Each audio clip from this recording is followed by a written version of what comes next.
आपलं मनोगत कृपया व्यक्त करावं। यानंतर योगाचार्य डॉक्टर विश्वास मंडलिक यांनी त्यांचं मनोगत व्यक्त करावं अशी मी त्यांना विनंती करते।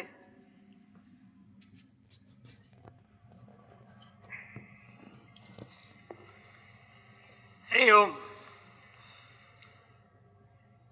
माननीय उपकुलगुरू, कार्यक्रमाचे प्रमुख अतिथी, सर्व समानार्थी सन्मानार्थी आणि बंधू भगिनींना,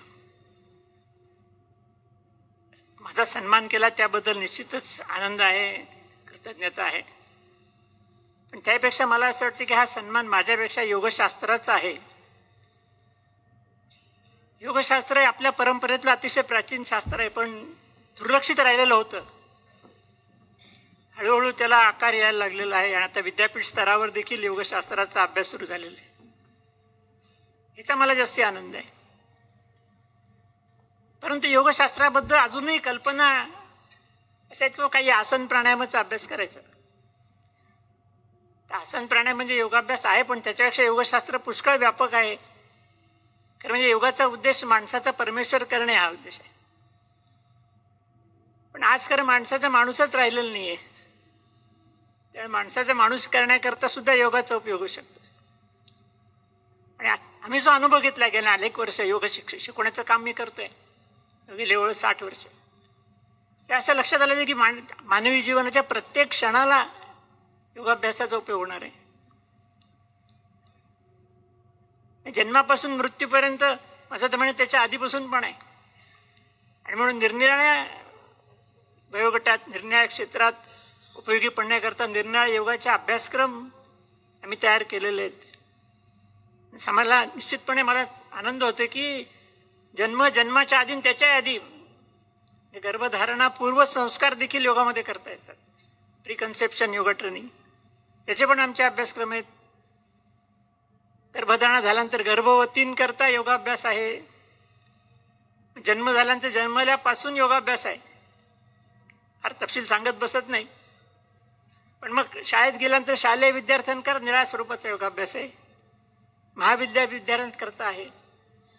समाजामध्ये प्रत्येक घटकाकरता आहे, खास करून रुग्णांकरता प्रत्येक विकाराकरता योगाभ्यास आहे की ज्या विकारातनं मुक्तता देऊ शकतो। प्रगतीकरता योगाभ्यास आहे। योगासला म्हणतो की तो टोटल पर्सनॅलिटी डेव्हलपमेंट, शारीरिक पातळीवरती, मानसिक पातळीवरती, बौद्धिक पातळीवरती आणि आध्यात्मिक पातळीवरती सुद्धा योगातनं विकास होऊ शकतो। आणि योग साधन हे आयुष्यभर करण्यासारखी साधन आहे, केवळ तरुणांनीच करावं असं काही नाही आहे। वयाच्या अखेरपर्यंत करता येते, फक्त योगाचं स्वरूप बदलत जातं हे नक्की लक्षात घेतलं पाहिजे। म्हणून म्हटलं की फक्त योगासन प्राणायाम असं नाही, ते योगात सगळ्याचं स्वरूप आहे। आणि म्हणून खरं म्हणजे योग ही एक जीवन पद्धती आहे, योगा लाईफस्टाईल असं त्याला म्हटलं जातं। आणि आज त्याची अत्यंत आवश्यकता आहे, कारण आजची जीवन पद्धती आता अतिशय धावपळीची, तणावयुक्त, स्पर्धायुक्त झालेली आहे आणि त्यातनं सगळंच माणसाचं खालवलेलं आहे। ते सुधारण्याकरता योग जीवन पद्धतीचा अवलंब व्हायला पाहिजे आणि त्याचा प्रचार आम्ही करत असतो। लोकांचा प्रतिसाद हल्ली खूप चांगला मिळायला लागलेला आहे, तर निश्चितपणे या सगळ्यातनं काही चांगलं निश्चित लागेल असं आता दिसायला पण लागलेलं आहे।